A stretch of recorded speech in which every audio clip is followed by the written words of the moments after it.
오늘 설교는 제가 그 서든 세미나리에서 교회 성장을 공부할 때 이제 고민하던 내용입니다. 지난 고난주간에 여러분과 함께 하나님 말씀을 같이 나누시면서 새벽에 자꾸 하나님께서 이런 말씀을 해주셨습니다. 사도행전의 교회를 한번 성도들하고 나눠봐라. 그래서 이 말씀을 순종하면서 나누려고 합니다. 오늘 본문은 현대 교회들에 의해서 거의 죽은 말씀으로 생각하는 본문입니다.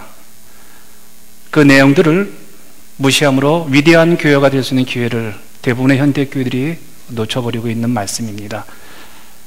베드로의 설교를 두고 하루에 3,000명 넘는 사람들이 초대교회로 들어온 다음에 그들이 어떻게 교회 생활을 했는지를 보여주는 말씀입니다. 우리 다시 한번 같이 읽겠습니다. 시작. 날마다 마음을 같이하여 성전에 모이기를 힘쓰고 집에서 떡을 떼며 기쁨과 순전한 마음으로 음식을 먹고 하나님을 찬미하며 또 온 백성에게 칭송을 받으니 주께서 구원받는 사람을 날마다 더하게 하시니라. 구원받은 초대 교우들을 성전에서 예배를 드리고 기도 생활을 하는 것뿐만 아니라 날마다 집집마다 돌아가면서 하나님 말씀을 교제하면서 또 성도들과 함께 귀한 천국의 교제를 나누었다는, 하나님의 백성들의 모임을 적극적으로 참석했다는 말씀입니다. 누가요? 베드로의 설교를 듣고 구원받은 그 초대 교우들이, 우리 한국교회도 이 본문을 교회의 모델을 삼고요 거의 이렇게 하고 있습니다.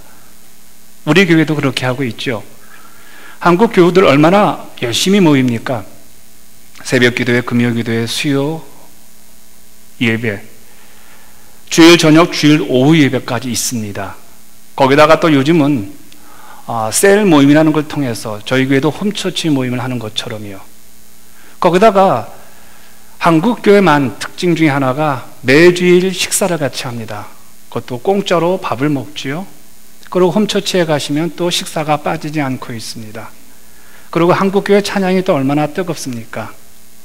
오늘 본문을 가지고 한국교회는 그대로 적용하면서 역사를 만들어가고 있습니다. 이렇게 열심히 품고 모이자 세계에서 가장 큰 교회, 교단별로 한국에 다 가 있습니다.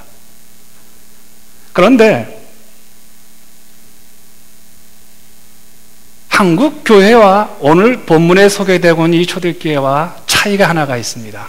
거의 다 똑같은데 한 가지 차이가 있습니다. 초대교회는 세상 사람들에게 존경과 칭찬을 받았는데 오늘날 한국교회는 칭찬을 받지 못하고 있습니다. 오히려 비난과 비판의 대상이 되었죠. 한 친구가 카톡을 저한테 보내왔습니다. 한국에서 목회하는 친구인데, 최근 MBC에서 한국의 한 교회를 추적하면서 한국 사회에 또 한 번의 교회 위상을 떨어뜨렸다라고 하면서 한번 보라고 한숨과 함께 보내주었습니다. 저는 그 교회가 어떤 잘못을 범했는지 사실 저는 관심 없는 사람입니다. 왜냐하면 교회는 다 그렇기 때문에 그렇습니다. 그런 한 가지, 또 한 번의 한국교회가 또 위상이 떨어지겠구나라는 걱정은 했습니다. 당시 초대형 교회, 학자들이 말하기로는 5,000명 이상의 교우들이 모여있는 초대교회와 오늘 한국교회가 근본적인 차이가 하나 있다면 그들은 칭찬을 받았고 오늘 우리는 칭찬을 받지 못한다는 겁니다. 이 차이는 어디서 올까요? 오늘 말씀은 정확하게 얘기하고 있습니다. 44절과 45절 같이 읽겠습니다. 시작. 믿는 사람이 다 함께 있어 모든 물건을 서로 통용하고 또 재산과 소유를 팔아 각 사람의 필요를 따라 나눠주며. 당시 초대 교우들은요 자신들이 가진 것을 함께 나누었을 뿐 아니라 모든 부동산과 동산을 처분하여 필요한 사람들에게 나누어 주기까지 했습니다. 이로부터 얼마 지나지 않아 또 5,000명의 성도들이 초대교회로 몰려 들어갑니다. 어떻게 됐습니까? 3,000명이 모였던 초대교회, 거기다가 5,000명의 애드가 되었습니다. 8,000명이 모여있는 이 초대교회, 이 모습이 사라졌을까요? 아니면 계속 유지되었을까요? 32절은 이렇게 기록하고 있습니다. 시작. 믿는 무리가 한 마음과 한 뜻이 되어 모든 물건을 서로 통용하고 자기 재물을 조금이라도 자기 것이라 하는 자가 하나도 없더라. 자신이 많이 내놓았건 적게 내놓았건 자신들의 모든 것을 서로 나누어 쓰는 나눔의 삶이 초대교회는 아주 자연스러웠다는 사실을 보게 되어집니다. 그래서 초대교회의 특징을 다른 어떤 것보다 서로 물질을 나누는 유무상통의 모습으로 소개하고 있는 것입니다. 초대교회는 메가처치다, 초대교회는 밥을 먹었다, 초대교회는 말씀이 좋았다, 초대교회는 사도들이 있다. 이게 칭찬이 아니라 초대교회를 특징짓는 가장 유명한 칭찬은 물질을 서로 교우들이 유무상통했다는 것입니다. 이것보다 더 큰 초대교회의 특징을 찾을 수가 없다고 성경은 말하고 있습니다. 결국 오늘 교회가 세상 사람들에게 칭찬을 들어야 될, 또한 칭찬 듣기 위해서 회복이 되어야 될 부분이 있다. 바로 이 부분이라는 겁니다. 초대교회가 칭찬 듣는 이 부분을 얼마나 현대교회가, 아니 한국교회가, 아니 우리 교회가 행해야 될지를 주목하셔야 한다는 것이죠. 우리는 성경을 하나님의 말씀으로 믿습니다. 성경이 하나님 말씀이라 하면요, 성경에 의미 없는 구절이 없다는 겁니다. 성경에 소개되는 한 단어조차까지도 성경에는 의미가 있다는 거죠. 그러므로 그리스도인이란 성경에 기록된 모든 내용의 정신과 의미를 오늘 내 삶의 현실에서 구현해내는 자들이죠. 하나님 말씀을 쫓아 살 때 인간은 비로소 바르고도 영원한 삶을 살아갈 수가 있습니다. 그런데 성경을 읽을 때 대부분의 성도들이 실수하는 것이 한 가지가 있습니다. 오늘 본문을 이렇게 주장하는 분들이 있습니다. 초대교회가 물질을 내놓은 것처럼 우리도 교회 앞에 물질을 다 내놓자. 부동산, 동산, 세이빙 어카운트에 있는 거 다 교회에다 내놓자. 자, 이렇게 되어지면요, 교회가 물질을 요구한다고 성도들이 마음을 닫아버립니다. 여러분, 성경에 보여주는 내용을 이해하는데 매우 중요한 원칙을 여러분들에게 말씀드리겠습니다. 성경을 읽을 때 묘사와 처방을 잘 구분해서 읽으셔야 이런 오해가 없게 되어집니다.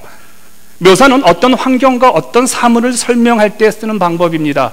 아, 이 교회는 이런 교회다. 아, 저 사람은 이런 사람이다. 우리 가정은 이런 가정이다라고 설명할 때를 묘사라고 말을 합니다. 이건 반드시 지켜야 할 내용들은 아닙니다. 그런데 처방은 반드시 지키셔야 합니다. 네, 많은 분들이 성경을 읽으면서요, 묘사를 처방으로 생각합니다. 어떤 분들은요, 처방을 묘사로 생각을 합니다. 그래서 신앙생활이 질적으로 성숙해지지 못하는 이유가 묘사와 처방을 혼돈해서 또한 다르게 적용하기 때문에 신앙생활에 오해가 생기게 되어지고 또한 교회 생활이 재미가 없어지게 되는 것이죠. 자, 그렇다면 오늘 본문은 모든 교회가 반드시 순종하고 반드시 따라가야 할 처방일까요? 묘사일까요? 자, 지금부터 1번이 묘사입니다. 2번이 처방입니다. 그랬을 때 1번이 맞는 사람이 있으면 오른손을 깜빡거리시고요. 오른쪽 눈이요. 손 들지 마세요. 괜히 쪽팔리니까, 그렇죠? 당시 초대교인들이 이렇게 신앙생활을 했다는 것은 오늘날 우리들에게 묘사지 처방은 아닙니다. 그렇다면 여러분과 저는 굉장히 부담스럽게 교회생활을 하셔야 합니다. 자, 그렇다면 아브라함이 자기 와이프 사라를 누이라 했던 것은요, 거짓말을 하지 말라는 묘사일까요? 아니면 처방일까요? 이건 처방입니다. 거짓말은 하지 말아야 합니다. 서로 사랑하는 것은 묘사일까요? 처방일까요? 처방입니다. 여러분에게 잘못한 사람, 여러분에게 관계가 원만치 못한 사람을 향해서 용서하라는 것은 처방일까요? 묘사일까요? 예. 기도하고 예배 드리는 것은 묘사일까요? 처방일까요? 네, 처방입니다. 그런데 어떤 분들은요, 분명 성경이 묘사로 보여짐에도 불구하고 처방으로 받아들여서 초대교회처럼 물질을 나누고 실천하는 분들이 우리 주변에 있다는 겁니다. 성경에서 묘사로 이해해야 할 말씀들을 그분은 개인적으로 처방으로 이해해서 그 말씀대로 살려고 노력하는 분들이 우리 주변에 있다는 거예요. 말씀에 대한 순종의 영적 목마름이 충만해서 성경에서 묘사한 것들을 자신은 개인적으로 하나님의 말씀이기 때문에 저 부분이 묘사이지만 나는 처방으로 받아들여서 순종하는 분들이 우리 주변에 생각보다 많이 있다는 겁니다. 성경에서 반드시 그렇게 살아야 할 처방만 순종하고 살아도요, 우리는 주변 사람들이 그를 향해서 진실한 교우라고, 진실한 성도라고 칭찬합니다. 그런데 처방의 수준의 신앙생활에서 묘사까지도 처방으로 받아들여서 신앙생활하는 사람들을 우리는 존경합니다라고 고백하죠. 세상 사람들은 그런 분들을 향해서 칭찬하고 존경한다는 겁니다. 사실은 묘사, 이게 굉장히 큰 우리 신앙생활의 가장 키입니다. 그래서 이런 사람들을 향해서 세상에 감당 앞선 사람들, 그리스도인이라고 불려지는 겁니다. 그런데 초대교회의 이 아름다운 모습이 오늘 본문을 끝으로 이 지구상에서 사라져버렸습니다. 모든 교우들이 한마음이 되어 가진 것을 나누었으면서도 제 물건을 제 것이라고 뽐내는 이가 한 사람도 없는 이 모습이 이 역사에서 사라져버린 거예요. 그리고 아주 초라한 자신들을 위해서 물질을 감추어둔 아나니와 삽비라 부부의 이 이야기가 초대교회의 이 아름다운 모습이 사라진 다음에 첫 번째로 이 부부의 초라한 이야기가 등장됩니다. 그리고 그 후에 선교하는 안디옥 교회, 빌립보 교회, 고린도 교회, 필라델피아 교회, 수많은 교회가 소개되지만요, 성경은 그들이 세상 사람들에게 칭찬받았다는 기록이 없습니다. 그리고 오늘까지 지구상에서 그런 교회가 발견되지 않았기 때문에 초대교회가 아직도 모든 교회들의 이상적인 성경 모델 교회로 자리 잡고 있습니다. 사랑하는 여러분, 초대교회가 보여줬던 그런 모습들의 원천은 무엇일까요? 어떻게 그 초대교회들은 그렇게 물질의 유무상통의 삶을 교회 안에서 누리면서 살았을까요? 이 질문의 답은요, 오늘날 교회가 세상 사람들에게 욕을 먹는 그 이유를, 세상 사람들이 교회를 향해서 욕을 하는 것을 들어보면 압니다. 역사 이래의 교회와 성도들의 욕먹는 가장 중요한 것은요, 교회가 본질을 잃어버렸을 때입니다. 하나님께서는 우리를 축복의 통로로 삼으셨죠. 복의 성숙한 역할을 원하십니다. 그런데 우리는 축복의 저수지가 되려고 합니다. 하나님은 우리가 축복의 첫사람, 중간 사람이 되기를 원하지만 여러분과 저는요, 축복의 마지막 사람이 되기를 원하십니다. 우리를 통해서 하나님은 하나님의 나라를 이 땅에 이루시고요, 그 일을 위해서 우리를 교회로 불러주셨습니다. 그런데 그 축복이 우리에게서 흘러가지 않고 우리 곁에 머물러 있는 겁니다. 우리가 살고 있는 사회를 자본주의 사회라고 하죠. 자본주의 사회의 가장 큰 중요한 특징은요, 사유재산을 인정하고 그 사유재산의 극대화를 통해서 사회를 발전시키는 것입니다. 사유재산이 무너지면요, 자본주의도 무너집니다. 이런 사회에서 오늘 말씀의 유무상통의 삶은 정말 어려울 수밖에 없습니다. 그런데 문제는 우리에게 가장 소중한 하나님의 말씀이 이런 교회가 우리에게 불필요하다면, 이런 교회가 우리에게 그렇게 쓸모없는 교회였다면 역사상 굳이 성경의 기록으로 남겨놓았겠냐는 거예요. 성경에 이런 교회를 기록하셨다면요, 그냥 그 시대의 한 교회를 설명하는 묘사로만 볼 것이 아니라 이 시대에 우리도 한 번쯤 우리가 다니는 교회가 한 번쯤 내 인생에서 정말 어처치 수많은 교회 가운데 교회가 아니라 더 처치로서 한 번쯤은 그 시대를 이 교회 가장 아름다운 교회로 만들어낸 위험한 무모하리만큼의 모험적인 용기가 오늘 우리에게 필요하다는 겁니다. 물론 이것을 오늘 교회가 그대로 실천하기는 정말 큰 믿음이 필요합니다. 그런데 참 흥미로운 것은요, 초대교회가 보여줬던 이런 유무상통의 삶이 끊겼는데 가끔 이 역사의 시대, 이 역사의 무대에서 가끔 등장할 때가 있습니다. 그런 모습들이 소개될 때가 있습니다. 그것은요, 종말 사상에 물든 불건전한 이단 종파와 특별한 종말 사상에 물든 사람이 종말이 왔다고 믿을 때 일시적이나마 물질의 유무상통의 삶이 드러났습니다. 시한부 종말을 외치는 이단들이 집단에서 유무상통의 집단 생활을 우리는 보게 되어지죠. 그들은 세상 종말이 왔기 때문에 자신의 개인적인 것들을 교회 공동체에서 나누기 시작했죠. 그런데 그들이 기대했던 종말이 안 오자 다시 그들은 옛날로 돌아갑니다.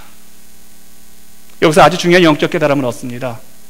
한국이나 미국 역사에서 일어났던 종말 이단 사상들이 지구 종말을 믿을 때 그들이 살고 있는 현실에서 이런 물질의 노예에서 벗어나서 서로 물질을 유무상통했다는 것은요, 물질과 관련해서 성경대로 사는 그 삶은요, 교회가 종말 사상을 지닐 때 가능하다는 겁니다.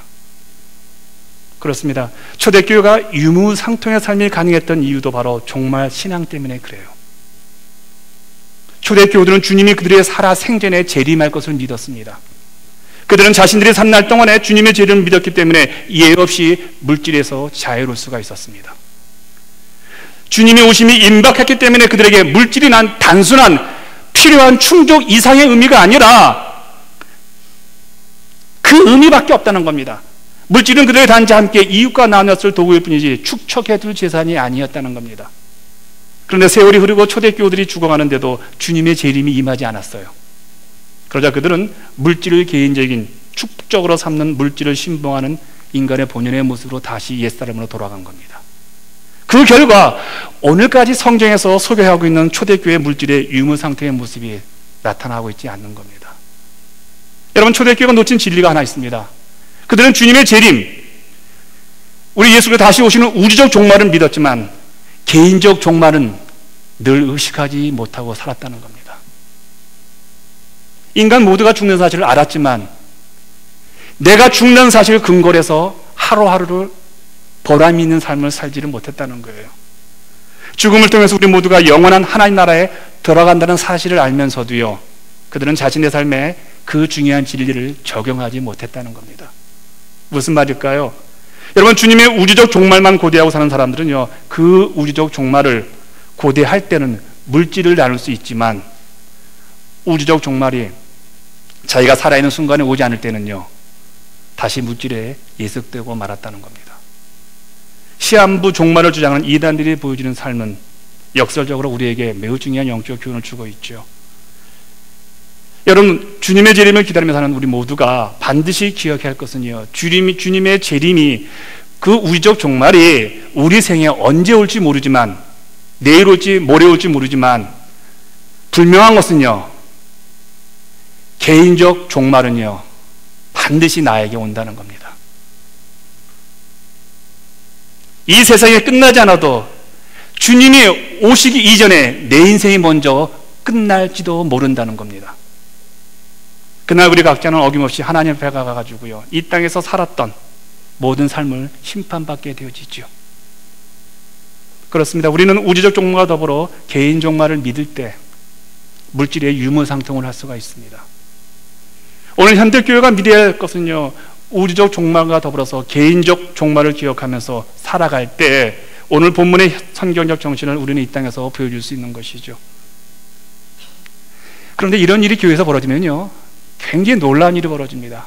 43절에 그 말씀이 실현되어지죠. 같이 읽겠습니다. 시작. 사람마다 두려워하는데 사도들로 말미암아 기사와 표적이 많이 나타나니. 보통 사람들이 기사와 표적을 얘기할 때는요, 죽은 자가 다시 살아나는 것들, 병든 자가 일어나는 것들, 망했던 기업이 회복되는 것들, 도대체 불가능한 일들이 가능해졌을 때 우리는 기적이라고 그러고 표적이라고 말을 합니다. 근데 오늘 본문은요, 표적과 기사를요, 그것들로 묘사하고 있지 않습니다. 인간이라면 도대체 불가능한 물질을 이웃과 나누어 쓰는 그 삶, 그것을 기적이라고 표현하고 있습니다. 인간은 결국 사유재산을 근거로 살아가기 때문에 자기 것을 자발적으로 이웃과 나누어 쓰지 않습니다. 그런데 오늘 본문은 그런 초대교회를 향해서 기적이 일어났다고 표현하는 것이죠. 물질의 노예가 된 자본주의 사회에서 개인 서열을 목표로 살아온 사람들이 교회에서 물질을 공동으로 사용한다는 것은요, 교회가 세상에 보여줄 수 있는 가장 큰 기적 중에 기적이에요. 그리고 그런 모습을 본 세상 사람들이 이렇게 반응을 보입니다. 사람마다 두려워하는데. 근데 이 번역이 잘못됐어요. 믿지 않는 사람들이 초대교회와 교우들에게 이렇게 물질을 서로 나누어 쓰는 그 교회를 보면서 두려워한다고 오늘 우리 한국 성경은 번역이 되어 있습니다. 근데 원어로 보시면요, 완벽하게 좀 다르게 번역이 되어 있습니다. 두려워한다는 헬라어 번역어요, 포보스란 뜻입니다. 이 포보스를 쓴다는 단어는요, 정말 우리가 뭔가 두려워서 뭔가 내가 무너질 것 같았던 그런 내 마음의 심적인 것들이 막 부정적인 것을 두려워하는 것이 아니라, 이 원래의 단어는요, 존경심과 경외심을 의미할 때 사용합니다. 초대교회가 그렇게 교우들이 서로 어려운 이웃을 도와주고 서로 교회가 세상을 향해서 그렇게 도와주는 사역을 가능하게 하자 세상 사람들이 교회를 향해서 존경과 경외심을 가졌다는 거예요. 교회를 인정했다는 거죠. 우리가 정말 신앙적으로 존경하고 칭찬하는 사람은요, 분명 하나님의 말씀 안에서 물질에 초연하게 사는 분들이잖아요. 그럼 물질에 초연하지 않고서는요, 부러움의 대상이 될 수 있을지 모르나 주님 안에서 바르게 살기 원하는 사람들로부터 존경과 경외의 대상이 될 수는 없죠. 오늘날 한국 교회들에게 성경 말씀 중에서 가장 철저하게 외면당하는 말씀이 오늘 본문입니다. 오늘 이런 삶을 문자적으로 실천하는 교회들을 만나보기가 참 어렵습니다. 2000년의 세월이 흘렀습니다. 그런데도 아직도 초대교회가 이 지구상에서 가장 존경받는 교회로 지금 우리들에게 계속 거론되고 있습니다.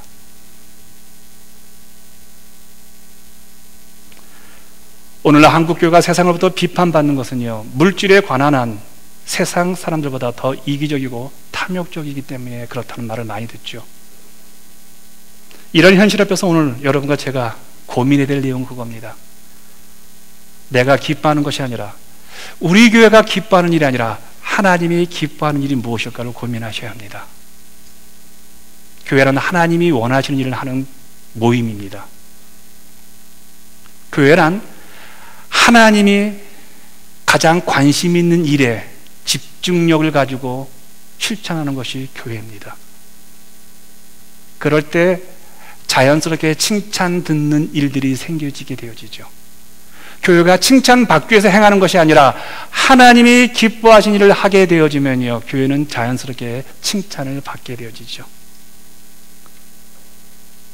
제가 교회 성장학을 제가 전공한 목사입니다. 신학교에서도 그거를 좀 학생들에게 가르치기도 했었고요. 2000년도에 제가 학생들을 가르칠 때 제가 이렇게 얘기를 했습니다.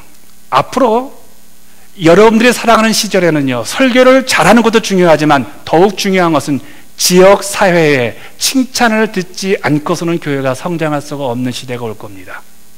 근데 이미 왔어요. 초대교회 이후 2000년이 지났지만 이런 교회가 등장하지 않았다는 것은요, 그런데 성경이 이런 교회를 기록했다는 것은요, 가능성의 문을 열어두었다는 거겠죠.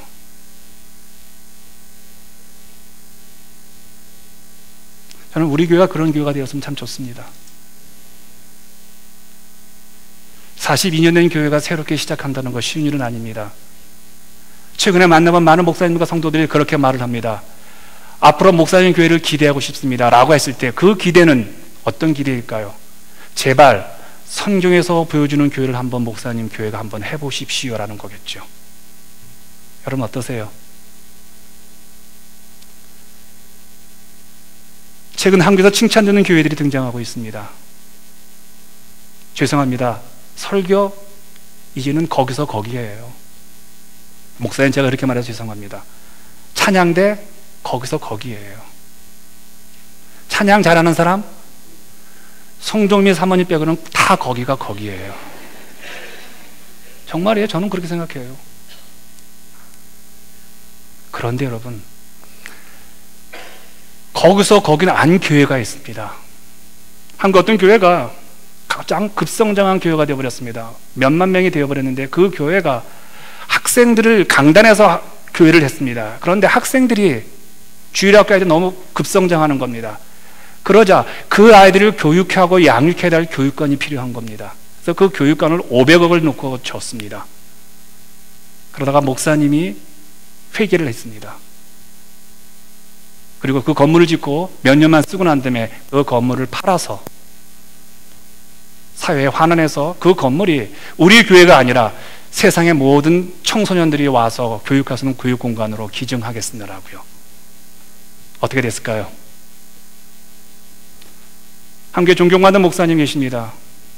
죄송합니다. 존경받는 교회가 다 건물 없이 강당에서, 학교 강당에서 합니다. 그래서 우리 교회도 팔고 강당으로 가야 합니다. 그건 아닙니다. 근데 그 강당에서 목회를 하던 목사님이 10년 만에 교회가 7,000명이 되었습니다. 그래서 그 여고 강당을 지어주고 50년 후에는 소유권을 그 교회가 학교에다가 주겠다는 겁니다. 그 교회는 소유권을 포기한 교회죠. 우리가 작년에 우리 교회 소유권을 하나님께 이전을 했습니다. 정말 이 교회가 15에이커의 땅, 넓은 땅입니다. 이 교회가 정말 우리만이 사용되는 교회였다면요, 저는 하나님이 기뻐하는 그런 교회는 되지 않을 거라 생각이 듭니다. 이제 좀 더 사회를 향해서, 이민교회를 향해서, 그래요, 42년쯤 되었다면요, 무언가 이제는 돌려드려야 합니다. 이 교회에 오셨을 때 이 교회를 거쳐간 사람들이 수천 명이 되어집니다. 그분들이 이 교회에다가 10불, 20불 헌금을 해가지고 이 교회가 만들어진 겁니다. 그렇다면요, 이제 이 교회에서 신앙생활을 우리가 무언가 이 사회가 원하는 것, 우리 이민사회가 참으로 많이 어렵고 힘들지만 그들을 향해서 무언가 도울 수 있는 것이 무엇이 있을까라고요, 고민할 때라도 생각합니다. 왜요? 우리 교회만 성장해서는 안 됩니다. 이제는요, 너무나 교회가 힘듭니다. 너무나 지금 교회 환경 자체가 악화되었습니다. 무언가 하나님이 기뻐하시고 무언가 넌 크리스찬들이 좋아할 만한 일들이 이제는 교회에서 일어나지 않는다면요, 이제는 교회는요, 수평이동으로요, 편한 교회만 커지게 되어 있습니다. 제가 우리 성조미 사모님 집회를 하면서요, 이 지역에 있는 많은 교회들에 제가 컨택을 했습니다. 조그만 교회들입니다. 오십시오. 저희 교회 이름을 하지 않겠습니다. 한 번만 오십시오. 제가 하는 그 성도님의 삶은 정말 여러분들의 상처와 여러분의 마음들을 다시 한번 회복시켜서 새로운 삶으로 갈 수 있는 그런 위로와 격려가 되는 집회니까 2시간에 1시간이라도 한번 오셔서 앉아 들으십시오. 같이 하십시다라고 했는데 대부분의 교회들이 거절을 해버렸어요. 안 왔어요. 물론 오늘 5시 반에는 올 거라 생각합니다. 왜 그랬을까요? 아직은 함께 동반 성장하는 사실을 모르고 있어요. 저는 앞으로 그런 사역을 좀 하고 싶은 마음이 있습니다.